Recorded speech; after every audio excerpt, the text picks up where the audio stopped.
Numbers have a way of captivating our attention, don't they? Take a moment to consider the sheer scale of some of the numbers we encounter daily.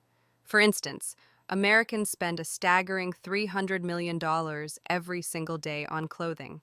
That's enough to make you think twice about your next shopping trip. Now, let's talk about the human body. Did you know it contains about 70,000 miles of blood vessels? That's enough to circle the Earth almost 3 times. And speaking of the Earth, it weighs approximately 6.6 sextillion tons. That's 6,588,000 tons. It's mind-boggling to think about how such a massive planet can support life. Numbers aren't just big, they can also be surprising. For example, Cracker Jack has given away over 15 billion prizes in its boxes. That's a lot of surprises. And on a more personal note, did you know that the average human head has about 100,000 hairs? Of course, some of us might have a few less, but it's fascinating to think about the tiny details that make us who we are. Now let's get a bit more technical. There are 31,536,000 seconds in a year. That's a lot of time to reflect on our lives, our choices, and our faith.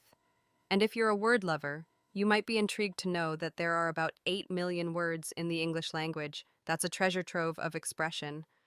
But perhaps the most astonishing number is the googolplex. This number is so vast that it's equal to 10 raised to the power of a googol, which is 10 to the 100th power. In simpler terms, that's a 1 followed by 10,000 zeros. To put that in perspective, there are fewer particles in the entire universe than there are zeros in a googolplex. It's a number that truly humbles us. The terms googol and googolplex were coined in the 1930s by a 9-year-old boy, the nephew of mathematician Dr. Edward Kasner. It's incredible how a child's imagination can lead to concepts that stretch our understanding of mathematics.